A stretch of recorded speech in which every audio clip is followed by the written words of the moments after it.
welcome to a brand new episode of Identity Talk for Educators Live, the show for the unsung heroes of education. I'm your host, Kwame Sarfo-Mensah.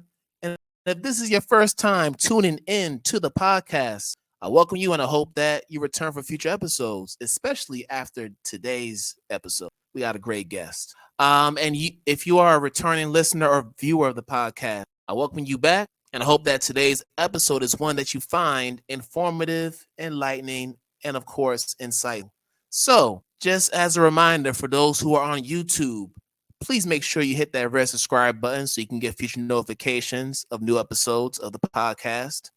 If you're tuning in from Apple Podcasts or Spotify or wherever else you listen to your podcast, make sure you subscribe there as well. And for those who would like to help us continue building this platform and bringing these phenomenal educators to this podcast, you can submit donations to either Cash App with the handle #IDTALK4ED or Venmo with the handle @Kwame SM. And lastly, to check out past episodes of the podcast outside of our YouTube channel, of course, you can go to our main website at IDTALK4EDucators.com. And as always, we thank you for the support. So today we have a special guest, but I think all my guests are special because they do such phenomenal things in the classroom and beyond.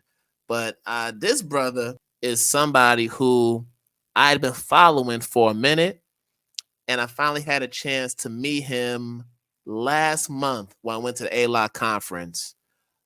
He is somebody who has a dope story. Not only is he an educator, he's a writer, he's a podcaster. He's Canadian, so hailing all the way from Nova Scotia. So we're going to talk about that a little bit, his early upbringing. But I think most importantly, we're going to talk about how he grew up developing what eventually became a love for reading and then, of course, writing. So this is going to be an episode that I think people get some valuable lessons from. But if you don't believe me, let me go ahead and introduce our guest, Mr. Gary Gray Jr. So let's bring on the brother so we can get started here. Yes, sir. Yo, my guy. I mean, I can't the production of this. Let's go. I'm feeling special right I now. appreciate it. Appreciate I it, appre- man. I I appreciate appreciate it. you. I appreciate you. How you, brother? I'm good, man. It is so nice to see you again. I mean, I left the conference feeling so loved, and it's so nice to be reconnected with you, seeing your face, being sharing space with you. I've been good, man. How about you? Man, I've been great. Still feeling the vibes from Hanoi. So quick shout out to Eunice Hanoi for being phenomenal host for the conference that just passed. So many great people there, so many lessons learned, and I'm already looking forward to the next one and I cry. That's all I gotta say. hmm I mean, I say the same thing all the time. It was like I'll never forget seeing you guys come in, look through the window, and just like I messaged my wife right away, and I was like, man, this is it. This is what I've been waiting for so long. So I appreciate you guys so much. Yeah, and we're gonna unpack that a little bit later. But before we do, we gotta start from the beginning. So clearly, your brother, black man, grown up in Nova Scotia, Canada. So talk to me about what it was like growing up out there for those who may not be familiar. Yeah, I mean, the first thing I think about when I think about home, Scotia, Preston in itself is the oldest Indigenous Black community in Canada, and you don't just this is not just like known information for a lot of people.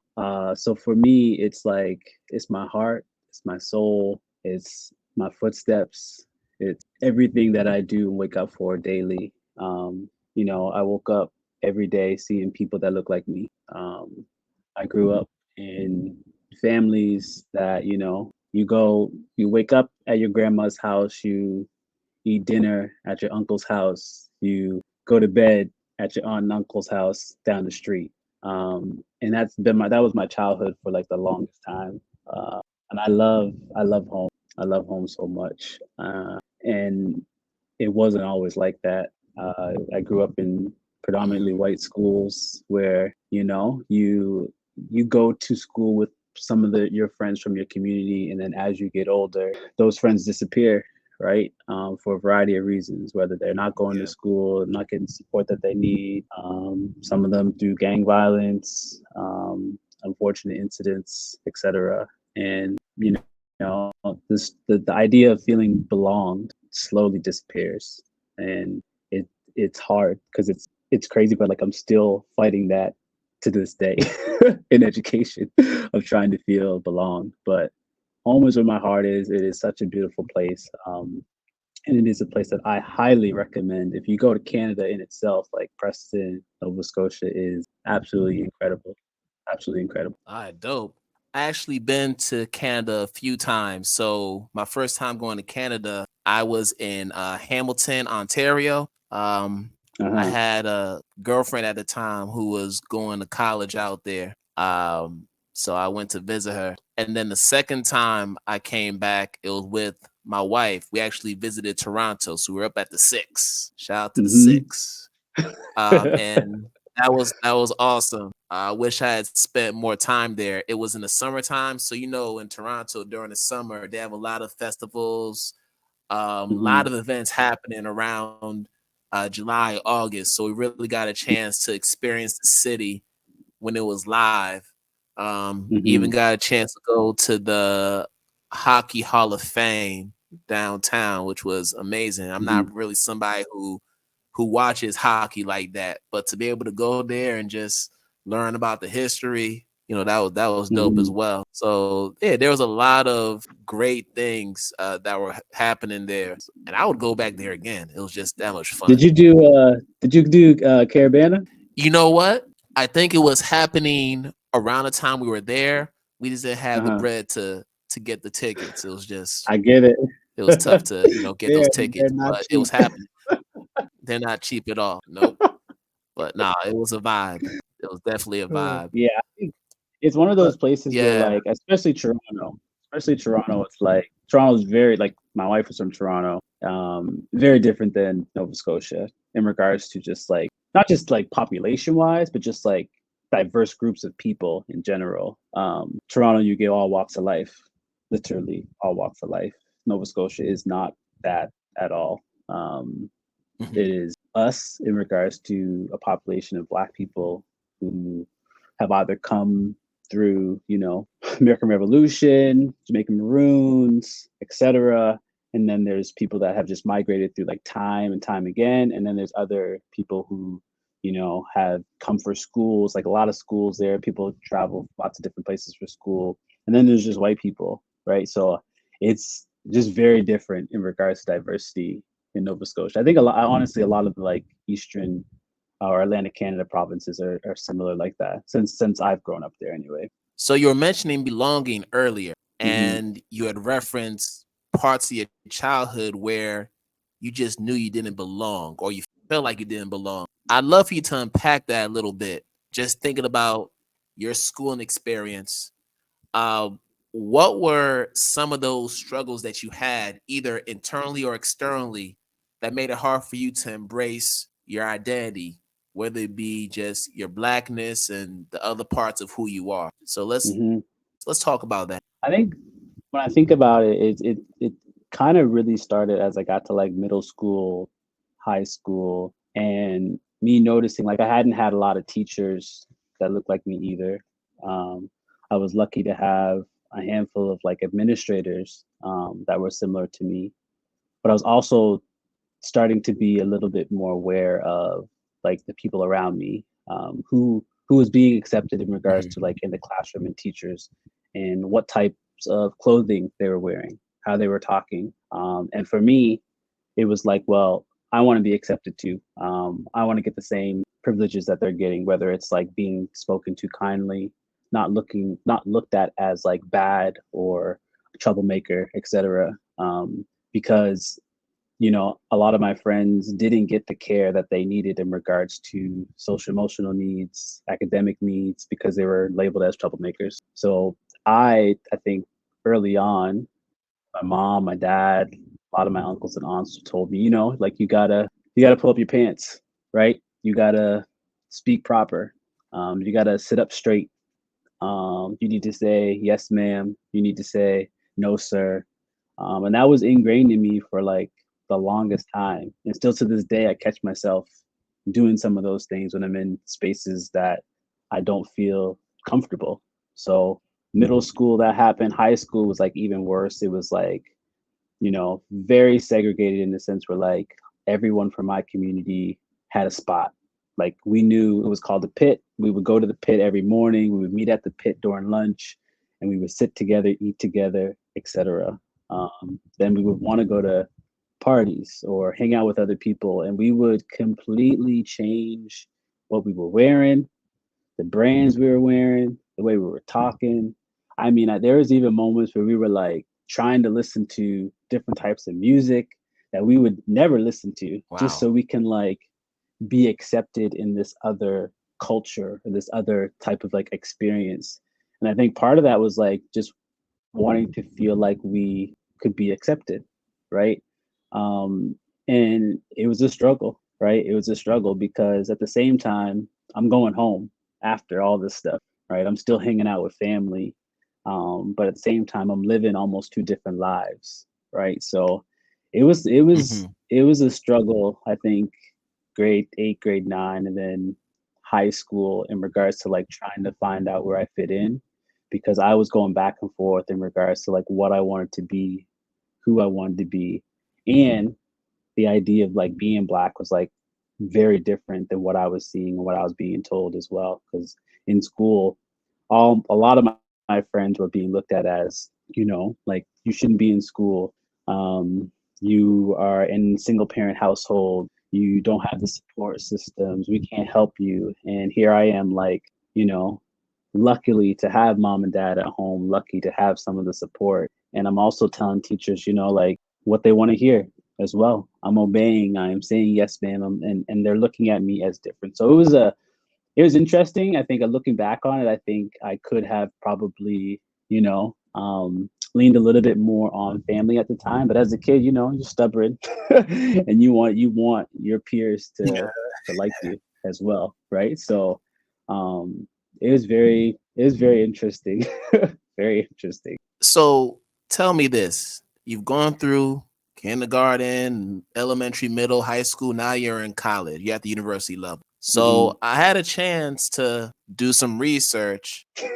And in my research, you say that you didn't read your first full novel until you were 21 years old. And I'm thinking to myself, this is the same guy who's writing books for kids. And he didn't really Hmm. develop a strong love for reading until he was in his 20s, early 20s. So you're about to finish the university level.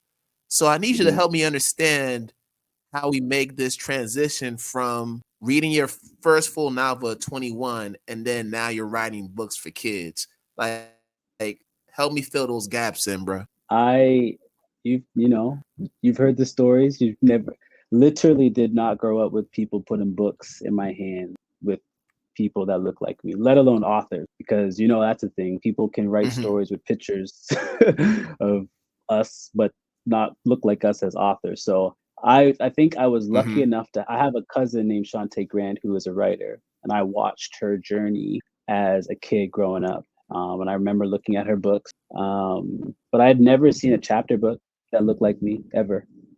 Sound definitely not sound like me ever. I just didn't. I never thought it was possible. And all those other books that I was introduced to, we read Harry Potter in class. We were given like The Outsiders. They didn't look like me. I had no interest in reading them, listening to them. And at a younger age, it was like Magic Treehouse. All these kids having adventures and doing stuff, and they didn't have afros. They didn't have cookouts. They didn't play ball. They didn't hoop. So I'm like, I had no purpose. I had no reading identity. And I had no encouragement to even pick up a book. You know what I did look at? I looked at a lot of slam What? magazine. Oh, I basketball. looked at a lot Yeah. of, right. So I looked at a lot of slam magazines. My pops would always buy slam magazines for me, but like full novels and books, Never happened. My wife, she's a huge credit for my reading journey, for my writing journey. Um, she really gave me the opportunity to find authors and people that spoke like me. And like that's a whole nother story. But when I could see that there were people writing stories that weren't traditional writing, that was like a game changer Mhm. for me. I didn't know that, that you could work outside a traditional lens in literature. I didn't know that was possible. So when I saw that people could speak like me, share nuances like me, it was a game changer, right? Like I was instantly making connections, instantly wanting more, instantly digging into literature that I didn't even know existed. And it sucks because, as a high school student, that you would think that someone would be like, hey, here's someone that you could like research that looks like you that you would enjoy based on your experiences, but that didn't happen at all. So she was a huge influence. My cousin was a huge influence. And then from there, it was kind of like I just wanted to start writing. I did a workshop with my cousin in high school. I think it was grade 11, and she does a lot of spoken word stuff, and she introduced me to poetry. She was like, poetry is liberation. Poetry has no rules. Poetry allows you to really just be your full authentic self. And I ran with it. I started to call myself a writer. I started to believe that I was a writer. And then I continued that journey secretly, honestly. Like I didn't share my writing until I got older, but like I continued to write. And now I'm finally saying I'm a writer. I finally believe I'm a writer, etc. But it's been a long journey, a very long journey. And it's something I still battle with, right? Like I continue to have to remind myself that I am a writer, and it's okay to be a different type of writer as well. So let's go deep into that. Why is it a struggle to tell yourself, hey, I'm a writer, and to affirm yourself in that manner? Is it because of the fact that it's outside the norm for a black man like yourself to be a writer? Is that part of the narrative behind you not wanting to fully embrace it or struggling to do that? I'm just curious. Yeah, I mean, let alone black man, let alone from Nova Scotia, a province no one knows Yep. about, a community no one knows about. Um, I'm a black male educator. Like, there's so many layers to like what I am, and I strongly believe, and I'm seeing it now as I get older. There's so many good things coming out of my community, but when I was younger, there was never anything highlighted in regards to people doing good things, right? Ever. It was either, this happened in our community. Um, there was always rumors Right. about, you don't want to go to that community. You don't want to date people from that community. You don't want any relationships. Like that was always the narrative. And I think part of that is I don't struggle with it as much, but it still creeps up once in a while, right? It still creeps up once in a while. But growing up, I was like, I don't want to be labeled as being from there, right? Because it gives you a bad name. People don't want you to work for them, etc. And it was hard because in my heart, it's like, well, that's home, right? That's where the people really take care of you the most. But at the same time, you're battling this like inner feeling of like wanting also to belong in these other spaces. So I mean, it's been a lot, but I've done a lot of soul searching, a lot of reconnecting, a lot of reading to really understand a lot of like where I come from now, which makes me feel a lot better. All right, cool. And I want to make sure I stick to the timeline. So, college, Mm. you discover a love for reading and then eventually writing. And then at what point did you decide, you know what, I want to go ahead and move abroad and experience what life is like outside of Nova Scotia? And I'm wondering, was part of that decision to move abroad because of you just wanted to belong in a space and not getting that from where you were from? Like, what motivated the move? Because it's a very radical move to just. It is. It is. And I think, honestly, I think part of me was, I didn't know. coming out of school, I didn't really know what I was getting into in regards to where I would teach. I had a teacher during my practicum that mentioned like you could teach abroad. And as a kid, traveling wasn't something that I thought about. It wasn't something that we do as a community. I never heard of people traveling. I mean, we would do traveling to like Toronto Mhm. or different something close to see family, but like travel, like outside the country was like no. Like you don't do that. You don't do that. So the idea in itself was like, yeah, I wasn't really sure what I was getting into. I originally went to this job fair thinking, oh, I'll just get like interview experience because I want to teach home. And then I get an opportunity from two schools, one being in the Middle East, and they like offer me a job. And I'm like, oh, I was like, oh, they actually want me to like go to the Middle East and teach. And the crazy part about this whole experience is that I meet my wife there as well. So like through this whole Mm. experience, like she's there, she's going through the same experience that I'm going through, and they offer her a job as well. So like we literally sit down at a table, me and her. There's another guy, I think he's from like out west area, and I don't know what the feeling was, but something told me that I just need to take a leap because this experience I don't know will ever come back around again. I started Mm. in Kuwait, taught second grade for 3 years, went to Singapore for a few years, ended up getting married to the same person that I met at the job fair, went to Manila, now we're in Vietnam. It's been, I, I don't have words for the experience. Um, but I think part of it Wow. was me taking the risk, knowing that, I may open the door for somebody else to see it is possible to travel the world, see different parts of the world, and live another life outside of what everyone has said you need to do or you should do as well. All right. First off, I know your wife was supposed to be with us today, but I think I'm going to leave the question of how y'all got together with her. I feel like women do a better job of telling that story than we do. So It's so shout out to true. Naren. Shout out to her. Yeah, I'll It's let very her do true. that when she comes on here. I'll let her. So we'll table that for her. So at this point, you're abroad. You've been to 4 different countries at this point, right? Mhm, Over a decade plus, we'll say. mhm. Tell me, being a black man in international education, which in itself is an anomaly, what have been some of the challenges you've experienced either personally or professionally?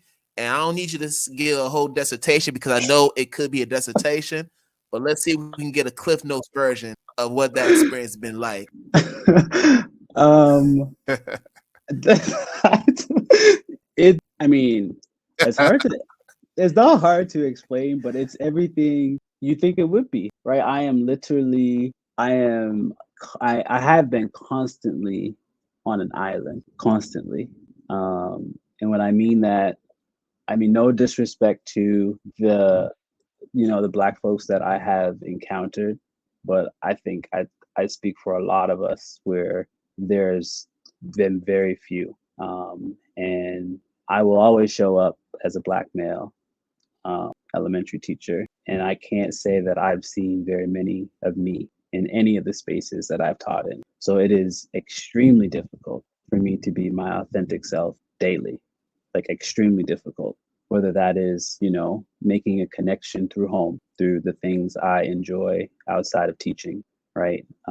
Being open and vulnerable because you may have possibly had similar experiences to me internationally or at home. I don't Right. have or I haven't had many experiences where I can feel that comfortable with my colleagues, if I'm being honest. And it's been an interesting experience because like you are constantly like you like when I saw you guys a month ago, I mean I will never forget that feeling of looking up and seeing so many colored people looking through my window. Like I will never forget that feeling. Like I've never had that. And I mean, I don't know many international schools that do have that. I mean, I'm sure there are some that are out there, but like I've never experienced it. And it's been, you know, a constant battle of reflection, of conversation with my wife, um, you know, all the stuff to continue, if I'm being honest, because it's not easy being on an island.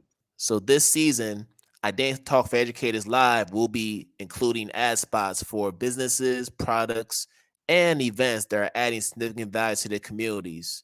And here's the catch: you don't have to be an educator or an education based business to be a part of this. We're looking for people who are just doing great work in the community, and we want to use our platform as a way to amplify their work. So if you are an entrepreneur or you know of an entrepreneur who is doing just that, bring them in our direction. Have them reach out to us.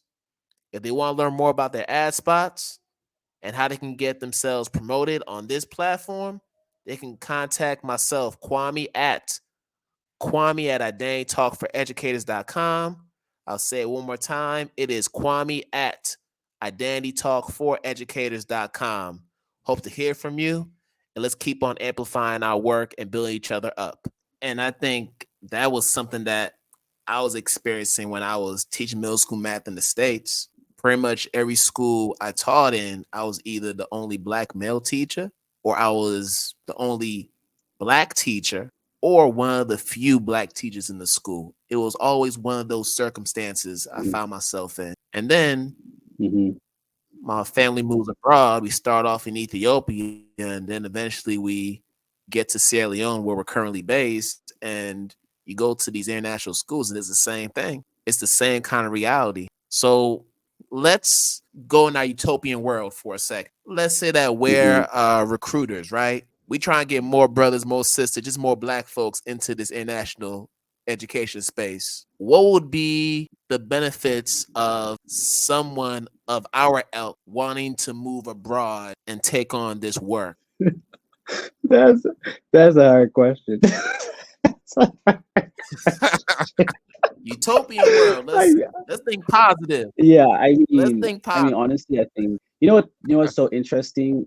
I think one of the things, and I don't know if it's obvious, if I'm being honest, but like we know that I think we should know that our teachers should reflect our students. I think like that's I would want to think that that's something that people are thinking about. Like if you want teachers to be reflecting the students that are in your classroom, there True. should be I every school I've gone to internationally, there are a handful, more than a handful of black kids, more than a handful. And if they're only seeing me, and if I'm being honest, maybe one other black person in the school, do you think they are feeling safe? Do they feel like they have a home or a place to go to? Specifically, if I'm in elementary, someone else is in administration, or someone else is in like what, like who knows where they are? Like just being on faculty isn't good enough because the kids need to see you. So if I had this idea, if I could, I think the benefits of being international is like I think you get to experience like the world in general. I think for me, I've been able to see places. I've been able to experience things within education that I don't think I would have been able to experience at home. And if I'm being extremely honest, they pay a lot better. Right? They pay a lot better. And at the same time, like I think depending on where you go, you are going to get a wealth of knowledge from a lot of people that do care about kids. You will get a wealth of knowledge from a lot of people that care about kids. I think it's very tricky when you leave from a place where everything is comfortable and then you come to an international school because sometimes I don't think people are prepared to not see as many people or any at all that don't look like them. And I think that needs to be talked about more. I think schools need to be more honest about that because that's how you lose teachers and you cannot retain them that way before they even get there. Like trying to leave before they even like start the system, go through the system, right? So I don't know. I think it's trying to give them you need to make sure the teachers are looking like the students, right? There needs to be some sort of balance in between the teachers and the students. Uh, and we could go deeper, but that'll be opening up a can of worms. I'm trying to stay on this current stream we on. Cause what you're saying is very layered and nuanced. Like I don't think people realize how much needs to be unpacked in order to really get down to the root, the source of what we're talking about here. We're having some high Mm-hmm. level conversation. We're Mm-hmm. just keeping it service And we're level. in the We're the system. really, It, yeah, yeah, mm-hmm. it's deep. So let's talk about this. You mentioned that you've been able to get a wealth of knowledge from different teaching colleagues because in international school, you're going to get teachers from different countries, different cultures. They come in with different linguistic repertoires and other types Mm-hmm. of uh, skill sets that you may Mm-hmm. not have been exposed to before. So, how has being around that kind of environment shaped or influenced your overall practice and views about being an educator? I think, I mean, I don't know. I've only done, honestly, done my like practice teaching in Canada. So I can say with like my whole heart that like international teaching and not all of, but a lot of the workshops that I've gone to have been extremely, extremely beneficial to my career. When I think about my structures of teaching, what I think about reading and writing, and what that looks like in the classroom, I think my craft has changed from the course of like the beginning of my teaching until now. Um, a lot of what I know has come from these people and these colleagues of mine that have already been through the system. I've had workshops that I don't think I would have ever gotten in Canada. International schools, they get great people to come in and talk to you, and they also give you like financial, benefits to go out and get the type of, PD that you want to as well. So I mean, I have to say, like, international teaching has really shaped so much of like who I am as a teacher in regards to structure, in regards to some of my beliefs around reading and writing and math, etc. Um, I think the things that have changed the most is what I believe is most important in regards to like content, in regards to like delivery, and that's just come through time and experience and trial and error, and me just exploring more of like who I am and who I want to be as a teacher as well. Yeah, for sure. And of course, being in an international school, you have all kinds of students coming from different countries and they're coming with their own identities, which then Hmm. leads me to your book. I'm from. So it's an incredible book. And I could tell from the illustrations, from the words, you and the illustrator, let me know a sister's name again. Okay, Mora. Oge Moore, shout out to her. Her illustrations were phenomenal. Um, and I think it's the perfect book for that international school student. It's the perfect book for that third culture kid. Cause we have a lot of third culture kids, a lot of We ticks do. in our international school ecosystem. This is the quintessential book, I think, for that type of student. So I'd love for you to just share. Well, we kind of know what inspired you to want to write the book. You shared that earlier in great detail. Hmm. But let's talk more about the creative process. What were some of the ebbs and flows of putting this book together? Because I know it had to have been a lot of work to get this done. Yeah, I mean, I always preference it that like I'm from stories have been around for like a very long time. I think one of the things I wanted to do with like my I'm from story is layer it in everything I could have possibly layered in when it comes to who I am as a person. I started with, you know, going through a lot of these things with Shantae and my wife and her in, and having constant conversation around trauma and stuff that I had gone through as a kid, as an adult. And we brainstormed and draft constantly about how do we put this into a book that is going to help not just older kids, but young kids understand the many places and things that they come from. And that's one of the reasons why I didn't shy away from adding moments where, I'm upset about the microaggressions or the racism and things that happened to me. Because I think those things are so important, and they are me. They are things that have really influenced my life. So through the drafting phase, through the publishing phase, it was, authors of color are constantly going back to things that have caused trauma in their life.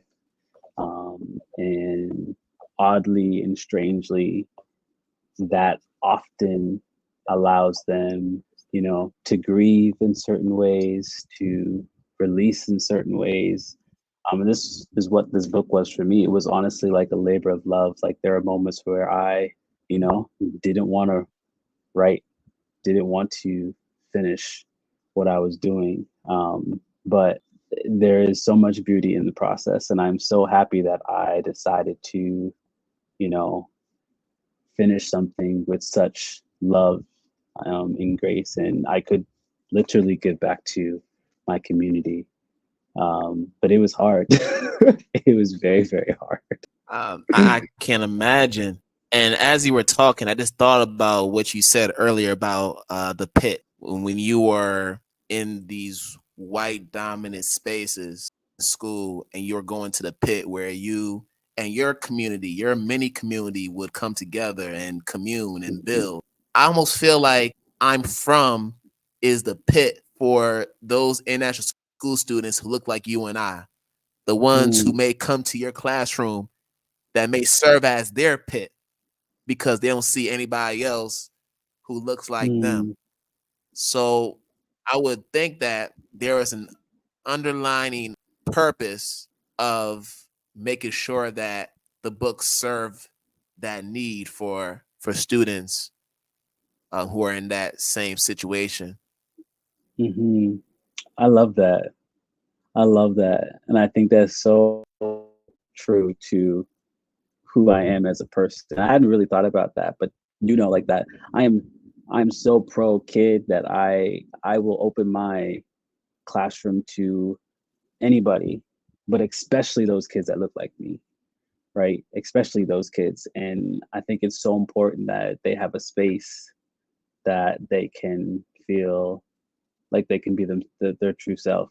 And I have never heard anyone think about it that way, but I'm so glad that you mentioned that because I think that is so true. I think that is so true. And I'm only mentioning it because I was at your school just a month ago. I had a chance to listen to different students of color. Now, they were high school students, but they Hmm. were sharing stories of trauma, stories of not feeling like they belong. They were sharing about microaggressions they had experienced from their white counterparts.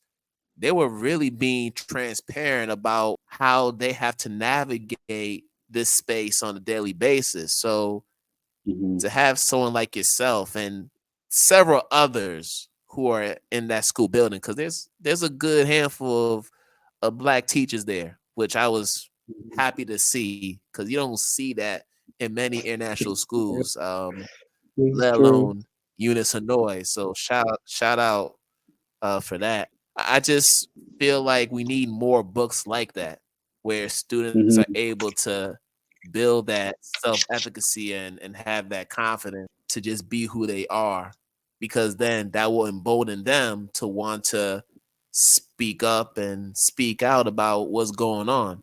You don't get to that Hmm. point of speaking out unless you know who you are. I agree. I agree. I agree. And I think one of the things that we notice as adults is that we need to be mindful of those kids who have so much to share but don't know how to share it. they have so much to share but don't know how to share it or who to share it to as well. And they're not going, oftentimes they aren't the ones who are going to come up to you, Right. right? They're not going to come up to you and say, I need a space, can I talk to you? um and I get that, like I 100% get that. So I need to be, and it's not for everybody, right? I think what I feel like sometimes for me is I need to be the one to introduce myself, open up a space for them, because kids are, they're navigating so much already navigating so much already. um the least I can do while I'm in these schools is to be someone they can talk to, have an honest conversation about, come to my classroom and not have to worry about being judged by the way they talk or the mistakes they make, etc. Because these schools are hard. Like these kids are going through it. They're doing middle school, high school. Like they are not easy. The stuff that these kids are doing or having to do is not easy. So the least I can do is have a space for them to come in and be their full authentic selves. And I want to start to wind down this conversation. So I have a couple more questions. I want to focus on your wife. So you have your wife, Naren, who is also an international educator. Shout out to Hmm. her. Also, a woman of color who has gone through some similar experiences. I can imagine probably there with some of the other isms too, whether we talking Hmm. sexism, whether we talk classism, you name it. Hmm. I want to know, does it make the journey easier for you to have your wife who's also an educator in the same space, going through those same microaggressions, going through those same intersectional struggles? Would you be able to survive if you were just single? I wanna believe that I could, but I don't think so. I really don't. I think I think that Good. she is Good answer. she She's watching. is I want to believe that I could, but I know I couldn't. She when I say like a best friend, she is so much of a best friend. I mean, I think having someone like her who is constantly allowing me to be myself, listening, and not even just listening, but wanting to continue to learn about what it is to live, breathe in a black body. Like I think that part has like really shook me the most, just seeing how someone can be so open about wanting to know more, asking questions, like reframing and framing sentences to make sure I'm comfortable, like all the stuff. Like she is so aware of like who I am, but at the same time open to feedback about my experiences.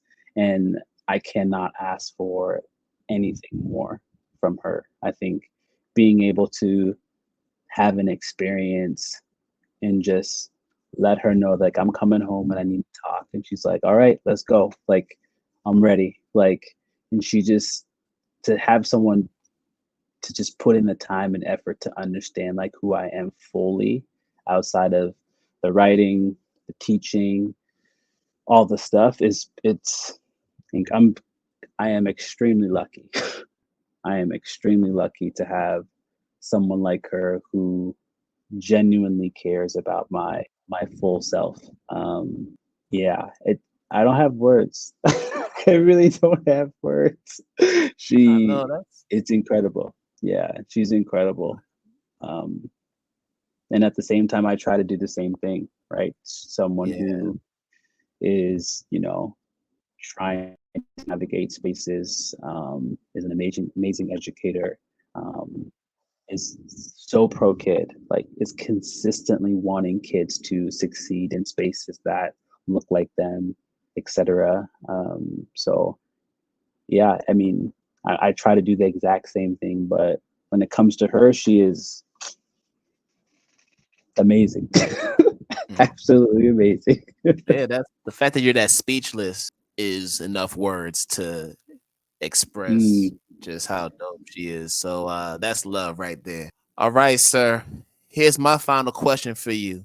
And it's the one that I always ask people to close things off. How do you, Gary Gray Jr., stay true to the teacher in you? That's such a good question. That's such a good question. I think I think it's just showing up, and not for adults, not for the meeting after school or the meeting during lunch break. It's showing up for kids, and that means, as I said before, just like being a body, a voice, a space for kids to consistently want to be their full authentic self. I think that is something that I've learned to be and want to be even more as I go through these international schools. I just want to make sure I continue to show up um, for these kids because they need us. They need us. They need us. And that's all that's the least I can do right now is show up for them. All right. So, of course, before we let you get out of here, man, we gotta talk about the book now. We gotta make sure that people know where to get the book, but most importantly, where they can find you either on social media or if you have a website you want to share, just let the people know how Mhm. they can connect with you. Yeah, I appreciate this. So the book, for the most part, right now is it's on the Harper website. You can get it on Amazon. I don't recommend Harper, honestly, or Amazon. If you're in America, your local bookstores are always a place for you to start. It will be released in Canada actually next week, which is really nice. And again, most local bookstores should Nice. have it. Um, those like Harper, I love Harper. Harper's done so much for me, but they don't need your money. They're doing just fine. Shop at your local bookstores. Hmm. I'm on the social media. I have taken a little bit of a break, but I do have a website, Gary R. Gray Jr. But I'm always open to conversation. If you want to just say what's up, check in. I'm pretty active in my inbox. But yeah, I'm on the. I wanted to say Twitter, but it's not even called. Is it still called Twitter? I'm kind of on there still, but mainly on Instagram, Facebook. I don't call it Um, X. X, that's what it is. I forgot. I forgot it was called X. So all the socials I'm on for the most part, mainly Instagram, Facebook. Have a Facebook page and my website. But yeah, reach out. You can say what's up. Pretty active in my inbox. So I mean, I appreciate you, man. I really, really do. I really do. This has been, what? I got home from school today. First thing I was like, oh, I still have to do this podcast. And then my wife was like, oh, but it's Kwame Lake. And I was like, you're right. It is. It is. It is. So I just See? appreciate sharing space with you. Yes, sir. And I appreciate you finding the time to talk with me for almost an hour. I know we've been trying to do it for a couple of weeks, but I'm glad we finally were able to get together and make this happen. So I appreciate you and Mhm. send Aaron my regards. And we're gonna check each other out soon. God We willing. should. We should. We should. We should. Yes. All right, brother. So stay safe and we will connect again. All right, homie. Thank you. Thank you. All right, y'all. So we're about to end another episode of IDTALK4ED Educators Live. And as always, I wish you all good morning, good afternoon, good night, wherever you are in the world. And we're going to do this again another time. Peace out, y'all.